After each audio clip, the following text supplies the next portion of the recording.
Dalam situasi seperti ini, gue pribadi diingetin lagi teman-teman untuk tetap berharap dan diingatkan lagi apa sih arti dari harapan. Harapan itu Tuhan selalu bekerja, Tuhan sedang bekerja, dan Tuhan dari awal sudah bekerja. Sama-sama yuk kita mau dengerin renungan dari Ko Edi untuk pembahasan kita hari ini. Salam damai sejahtera di dalam kasih Kristus. Selamat pagi rekan-rekan yang dikasihi oleh Tuhan, dimanapun kalian berada. Senang sekali hari ini kita bersama-sama akan belajar firman Tuhan. Dan bagian firman Tuhan yang akan kita renungkan pada pagi hari ini terambil dari kitab 1 Raja-Raja 19 ayat yang pertama hingga ayat yang keempat.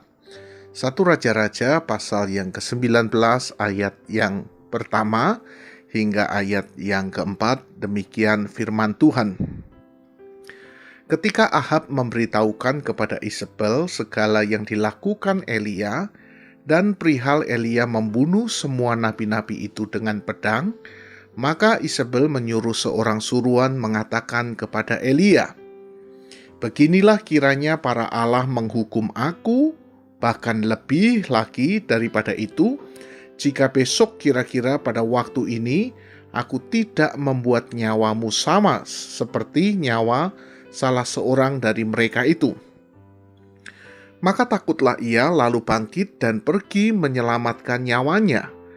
Dan setelah sampai ke Beersheba yang termasuk wilayah Yehuda, ia meninggalkan bujangnya di sana.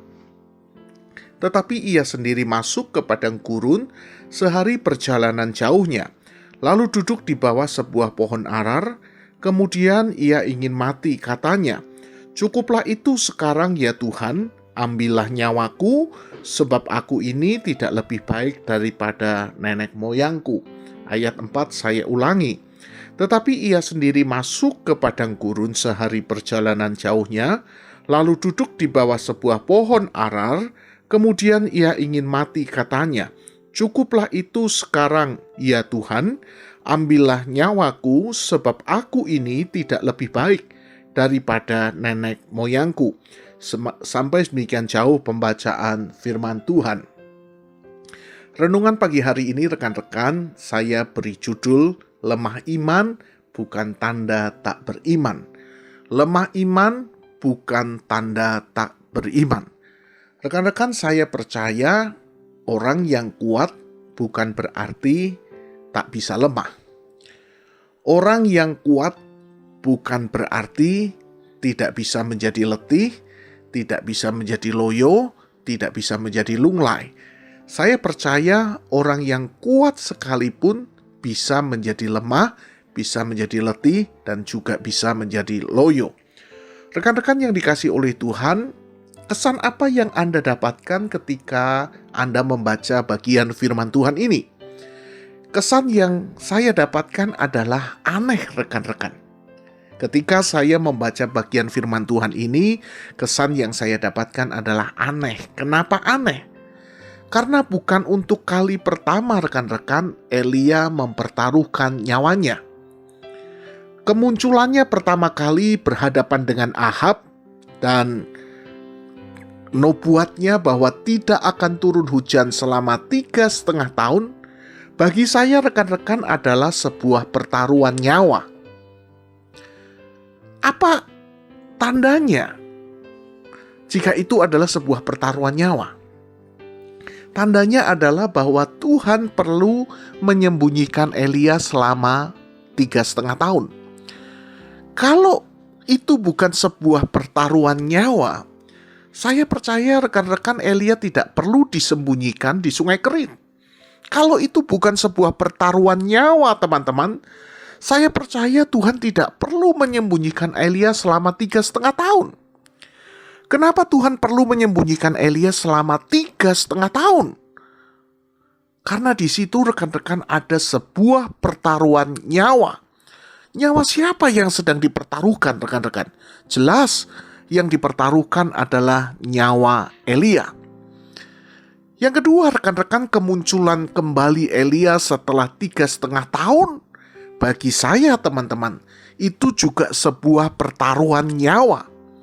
Bukan tidak mungkin Ahab itu akan menangkapnya, Ahab akan memenjarakannya, bahkan barangkali Ahab akan membunuhnya.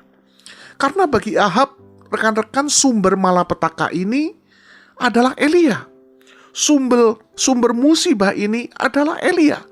Jadi sangat mungkin jika kemudian Ahab menangkap Elia, memenjarakan, bahkan mungkin membunuhnya. Jadi rekan-rekan yang dikasih oleh Tuhan, bukan kali pertama Elia mempertaruhkan nyawanya. Tetapi uniknya teman-teman, pada bagian firman Tuhan ini kita melihat bahwa kali ini Elia berbeda dengan sebelumnya. Kali ini Elia menjadi takut begitu luar biasa. Bagi saya, rekan-rekan, ini bukan sesuatu yang wajar. Bagi saya ini sesuatu yang aneh. Padahal rekan-rekan, jika kita bandingkan situasinya, jelas rekan-rekan, situasi kali ini jauh lebih menguntungkan bagi Elia. Kemunculan yang pertama kali rekan-rekan, yang ada di belakang Elia, yang mendukung Elia, itu hanya Tuhan. Ya, semua orang percaya menyembah kepada Baal. Tidak ada orang yang percaya atau berdiri di balik Elia. Tidak ada, rekan-rekan. Ya, hanya Tuhan yang bersama-sama dengan Elia. Dan untuk kali ini, rekan-rekan, bukan hanya Tuhan yang berdiri di belakang Elia, tetapi yang ada di belakang Elia adalah orang-orang Israel yang telah berbalik kepada Tuhan karena mereka melihat perbuatan Tuhan yang ajaib di Gunung Karmel. Tetapi justru rekan-rekan yang dikasih oleh Tuhan, situasi ini membuat Elia menjadi takut. Padahal untuk kali ini Elia memiliki banyak pendukung, tetapi dia justru menjadi takut. Itu sebabnya rekan-rekan yang dikasih oleh Tuhan, saya berkata bahwa ini sesuatu yang aneh. Ini sesuatu yang tidak wajar. Karena seharusnya Elia tidak menjadi takut. Karena kehilangan nyawa bukanlah hal yang pertama yang dia hadapi. Berulang kali dia harus mempertaruhkan nyawanya. Tapi mengapa di dalam situasi seperti sekarang ini dia menjadi takut? Rekan-rekan yang dikasih oleh Tuhan, lewat kebenaran firman Tuhan ini, ada beberapa hal yang bisa kita pelajari. Yang pertama, rekan-rekan, bahwa pengalaman kehilangan iman itu bukan hanya pengalaman Anda dan saya. Pengalaman kelemahan iman atau lemah iman itu juga menjadi pengalaman para nabi. Elia dalam hal ini adalah nabi yang mengalami kelemahan iman. Bukan berarti dia tidak punya iman, tetapi imannya sedang menjadi lemah. Imannya sedang menjadi lemah, menjadi letih dan menjadi loyo. Jadi hari ini rekan-rekan, tidak peduli siapapun Anda bisa mengalami kelemahan iman. Sebagai hamba Tuhan, saya pun juga pernah mengalami kelemahan iman. Barangkali bukan sekali dua kali, berulang kali saya mengalami kelemahan iman. Saya tidak tahu bagaimana dengan Anda. Tetapi dari pengalaman perjalanan hidup saya juga mengalami kelemahan iman. Saudara, Alkitab berkata, "Marilah kepadaku semua kamu yang letih lesu dan berbeban berat. Marilah kepadaku, hai kamu yang letih lesu dan berbeban berat." Yang jadi pertanyaan saya, teman-teman, siapa yang bisa menjadi letih dan lesu dan berbeban berat? Apakah hanya orang-orang yang tidak percaya kepada Tuhan yang bisa letih lesu dan berbeban berat? Apakah hanya mereka yang mengalami letih lesu dan berbeban berat? Oh, rekan-rekan yang dikasih oleh Tuhan, saya percaya tidak. Pengalaman letih lesu dan berbeban berat bisa menjadi pengalaman Anda dan saya. Kita bisa letih lesu dan berbeban berat.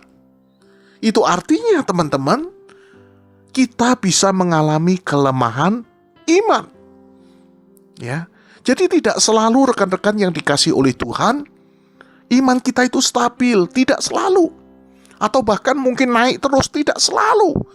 Ada kalanya teman-teman iman kita mengalami kelemahan. Dan itu bukan berarti bahwa Anda dan saya tidak punya iman. Enggak. Jadi kalau hari ini rekan-rekan barangkali engkau menjumpai temanmu, menjumpai orang tuamu, menjumpai sahabatmu, sedang menjadi khawatir, ya, sedang menjadi takut, galau, karena segala situasi yang sedang kita hadapi hari ini. Jangan cepat-cepat berkata bahwa mereka tidak beriman. No, jangan cepat-cepat menghakimi, karena kondisi ini bisa dialami oleh siapapun juga, termasuk dialami oleh orang-orang yang punya iman. Jadi jangan cepat-cepat menghakimi teman-teman. Dan kalau hari ini engkau sendiri mengalami hal ini, ya, engkau sedang mengalami kekhawatiran, engkau sedang mengalami ketakutan, engkau sedang galau. Rekan-rekan yang dikasih oleh Tuhan, saya mau katakan bahwa ini sesuatu yang wajar. Ini sesuatu yang wajar dan sangat manusiawi. Ya, Anda dan saya bukan malaikat, Anda dan saya bukan Tuhan. Jadi sangat wajar jika Anda mengalami kelemahan iman. Yang jadi pertanyaannya rekan-rekan, mengapa situasi ini bisa kita alami? Mengapa Anda dan saya bisa mengalami kelemahan iman? Saudara, belajar dari kisah Elia, saya mendapatkan beberapa kemungkinan mengapa Elia bisa mengalami kelemahan iman. Yang pertama, rekan-rekan yang dikasih oleh Tuhan, adalah bahwa Elia mengalami kelelahan yang luar biasa. Elia mengalami kelelahan yang luar biasa. Dari pagi sampai petang, rekan-rekan, dia berhadapan dengan nabi-nabi Baal. Ya, bukan hanya di sana. Setelah dia menang berhadapan dengan nabi-nabi Baal, dia membunuh 450 nabi Baal, menyembelih 450 nabi Baal. Yang jadi pertanyaannya, berapa jam dia melakukan semuanya itu? Dan barangkali rekan-rekan, setelah peristiwa itu terjadi, kira-kira banyak orang yang menawarkan penginapan bagi Elia. Saya bayangkan barangkali setelah peristiwa itu banyak orang menawarkan penginapan bagi Elia. Karena banyak orang ingin tahu seperti apa kehidupan Elia selama 3,5 tahun. Di mana Elia berada selama 3,5 tahun. Apa yang dilakukan Tuhan selama 3,5 tahun kepadanya. Barangkali banyak orang ingin tahu dan banyak orang yang menawarkan penginapan bagi Elia. Dan barangkali sebagai tamu yang baik, teman-teman sudah barang tentu Elia tidak mungkin tidur di rumah orang lalu datang ke rumah itu dan langsung tidur. Barangkali dia menceritakan pengalaman-pengalamannya hidup bersama dengan Tuhan selama 3,5 tahun. Itu sebabnya Elia tidur jam berapa hari itu, dia istirahat jam berapa atau berapa jam dia istirahat, saya tidak tahu rekan-rekan. Yang pastinya teman-teman, kesibukan bukan tidak mungkin membuat iman Anda bisa menjadi lemah. Kesibukan bukan tidak mungkin bisa melemahkan iman kita. Kita banyak melakukan kesibukan yang tidak ada sangkut pautnya dengan iman. Itu sebabnya iman kita menjadi lemah. Hari ini rekan-rekan, Anda sedang disibukkan dengan apa? Barangkali hari ini Anda disibukkan dengan membaca berita. Dari satu surat kabar ke surat kabar lainnya. Dari satu berita ke berita lainnya. Yang Anda dengar adalah ketakutan demi ketakutan. Ada kematian di sana-sini. Korban corona yang terus bertambah. Saudara, barangkali Anda hanya sibuk seperti itu. Ya, Anda cari informasi dari sana, dari sini. Ataupun kesibukan-kesibukan lainnya yang tidak ada sangkut pautnya dengan iman Anda. Anda tidak pernah memberi makan akan iman Anda. Itu sebabnya rekan-rekan, bukan tidak mungkin kesibukan inilah yang menjadi salah satu penyebab Anda menjadi lemah. Iman Anda menjadi lemah. Barangkali inilah alasan pertama mengapa Elia mengalami kelemahan iman. Yang kedua, teman-teman, bukan hanya kesibukan, tetapi juga salah mendengar. Kenapa iman Elia bisa menjadi lemah?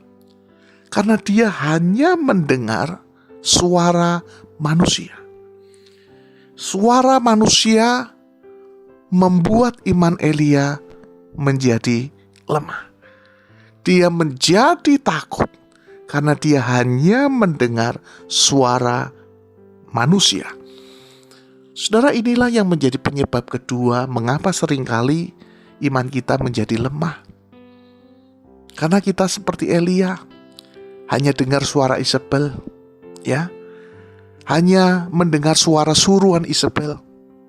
Kita lupa mendengar suara Tuhan. Kita banyak mendengar suara manusia. Itu sebabnya kita menjadi lemah. Kita banyak peduli dengan suara manusia. Dan seringkali rekan-rekan yang dikasihi oleh Tuhan, suara manusia itulah yang membuat iman kita menjadi lemah. Jadi teman-teman, ada dua hal yang mungkin membuat iman kita menjadi lemah. Yang pertama, kesibukan, ya, yang tidak ada urusannya, hal-hal yang kita mengerjakan hal-hal yang tidak ada urusannya dengan iman, ya, yang justru hanya akan membuat iman kita menjadi letih dan lesu.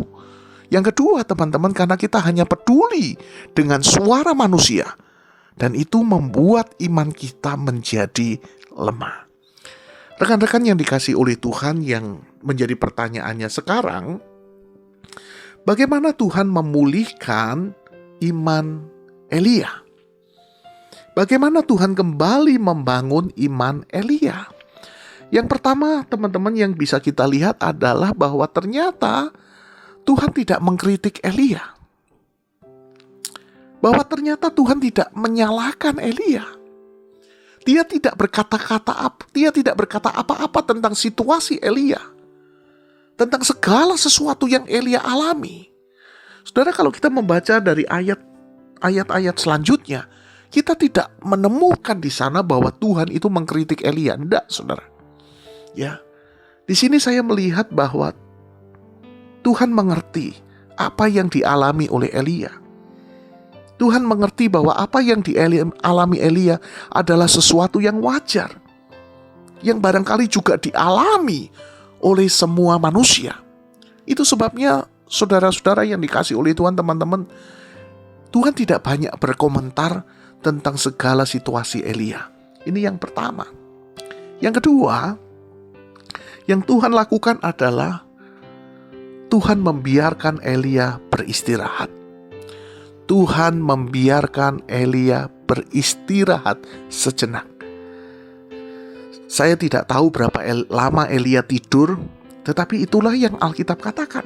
Berulang kali Elia tidur. Barangkali hari ini teman-teman, Anda dan saya menjadi lemah imannya karena kita kurang beristirahat. Ya, tapi jangan terlalu lama beristirahat, teman-teman, berbahaya itu. Ya, karena Anda kurang beristirahat, Anda terlalu sibuk.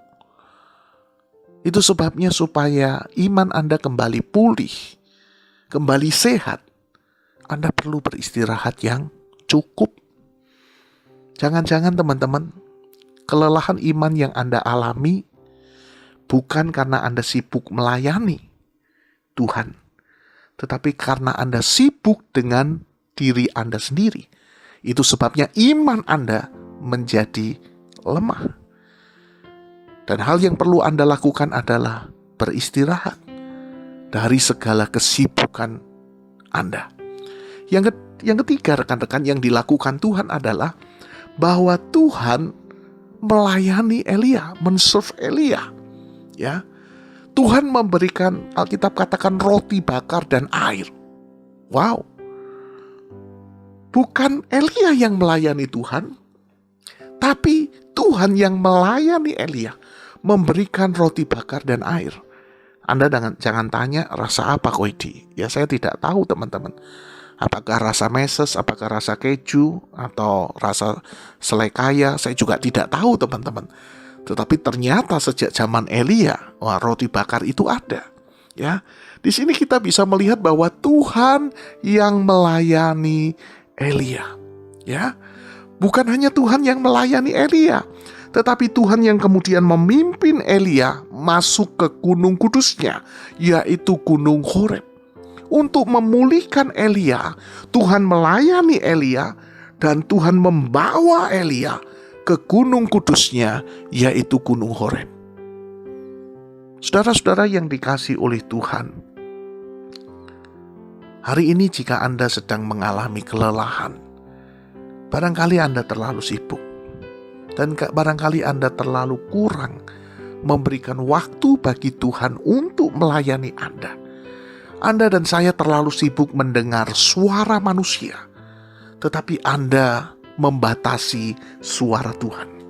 Itu sebabnya iman kita menjadi letih, iman kita menjadi loyo dan layu, oleh karena kita tidak punya waktu untuk mendengarkan suara Tuhan. Rekan-rekan yang dikasihi oleh Tuhan, kalau hari ini engkau sedang mengalami kekhawatiran, engkau sedang mengalami ketakutan, engkau sedang lemah imanmu, saudara berhenti mendengar suara manusia dan mulailah masuk ke dalam hadirat Allah dan dengarkanlah kembali suara Tuhan. Biarlah suara Tuhan itu yang kembali menyapamu, dan biarlah suara Tuhan itu yang kembali menguatkanmu. Dengarkanlah suara Tuhan, karena itu akan memberikan kekuatan kepadamu. Saudara, jangan hanya mendengarkan suara berita-berita. Hari ini engkau membutuhkan suara Tuhan untuk memberikan kekuatan. Dalam situasi yang seperti ini, terus cari suara Tuhan. Karena suara Tuhan memberikan pengharapan baru kepada kita, memberikan kekuatan baru kepada kita. Jangan berhenti mencari suara Tuhan dalam situasi yang seperti ini. Itulah yang akan membuat iman Anda menjadi kuat. Jangan terus mendengar suara manusia, tetapi dengarlah suara Tuhan. Biarkan Tuhan yang melayanimu. Inilah yang Yesus lakukan. Yesus tidak sibuk mencari suara manusia, pujian manusia, tepuk tangan manusia di dalam kehidupannya. Dia sibuk mencari suara Allah. Dia sibuk mencari kehendak Allah. Itulah yang menjadikan Kristus kuat di dalam pelayanannya. Saudara, biarlah teladan Kristus boleh menjadi teladan kita bersama. Carilah suara Tuhan, karena itu akan memberikan kekuatan baru kepadamu. Kiranya firman Tuhan hari ini memberkati kalian. Tuhan Yesus memberkati. Dan kalau hari ini engkau sedang mengalami kelemahan iman, mari taruh tangan kananmu di dada. Saya rindu berdoa untuk kalian. Bapa di dalam surga, hamba tidak tahu siapa di antara teman-teman kami yang sedang mengalami kelemahan iman. Siapa di antara teman-teman kami yang sedang letih loyo dan berbeban berat. Hamba tidak tahu. Tetapi kalau hari ini ada di antara mereka dan hari ini mereka menaruh tangan di dada, Tuhan tolong supaya mereka berhenti dari segala kesibukan yang ada, yang tidak ada sangkut pautnya dengan iman. Tuhan tolong supaya mereka berhenti, Tuhan, melakukan kegiatan-kegiatan yang tidak mendukung iman, yang justru melemahkan iman. Barangkali hari ini mereka sibuk mencari berita sana-sini, mendengar berita sana-sini, dan justru hal itu melemahkan imannya. Tuhan tolong supaya hari ini teman-teman kami yang menaruh tangan di dada, mereka berhenti dan mereka kembali memberi makan imannya dengan firman-Mu. Dan tolong Tuhan supaya mereka jangan hanya mendengarkan suara manusia, tetapi hari ini mereka lebih banyak mendengarkan suara-Mu. Karena itu yang memberi kekuatan, memberi pengharapan, memberi penghiburan, sehingga kami bisa maju, melangkah, melewati hari-hari kami dengan penuh optimis. Karena kami mendengarkan akan suara-Mu. Tuhan, tolong berkati kami, supaya kami lebih banyak mendengar suara-Mu daripada suara manusia. Biarlah kami boleh tenggelam di dalam hadirat-Mu, karena ini yang akan menjadi kekuatan kami menghadapi segala situasi sekarang ini. Terima kasih ya Tuhan. Ini doa hamba-Mu, berkati teman-teman kami dimanapun mereka berada. Di dalam nama Yesus kami berdoa. Amin. Rekan-rekan yang dikasih oleh Tuhan, terima kasih untuk dukungan Anda semua kepada IC. Dan bagi teman-teman yang rindu terus mendukung IC, bagi teman-teman yang rindu memberikan persembahan kepada IC, Anda bisa menghubungi Saudari Valo atau Saudara Marcel. Mereka adalah bendahara IC, dan persembahan Anda sangat berarti bagi kami. Tidak peduli berapa besar dan kecil persembahan Anda, itu sangat membantu mendukung IC, dan itu sangat berarti bagi kami. Kiranya Tuhan yang membalas segala perbuatan baik, segala kepedulian yang teman-teman sudah bagikan selama ini kepada IC. Doa saya, Tuhan Yesus yang memberkati dan yang membalaskan semuanya itu kepada Anda. Amin. Jangan lupa juga, dimanapun Tuhan membawa kita, ingat selalu ada Roh Kudus yang akan selalu nemenin kita apapun yang terjadi dalam hidup kita. Dan kita sebagai anak Allah, kita punya favor, kita punya kemurahan hati Tuhan, dan Tuhan adalah pribadi yang baik. Kita sangat mengundang teman-teman untuk men-share renungan ini yang udah PICFIC siapkan. Thank you banget buat teman-teman, dan hit the like button, dan kalian bisa dengerin lagi ulang podcast ini di Instagram, juga di YouTube dengan nama PICFIC. Happy Sunday, God bless you. Thank you yang udah selalu di rumah aja.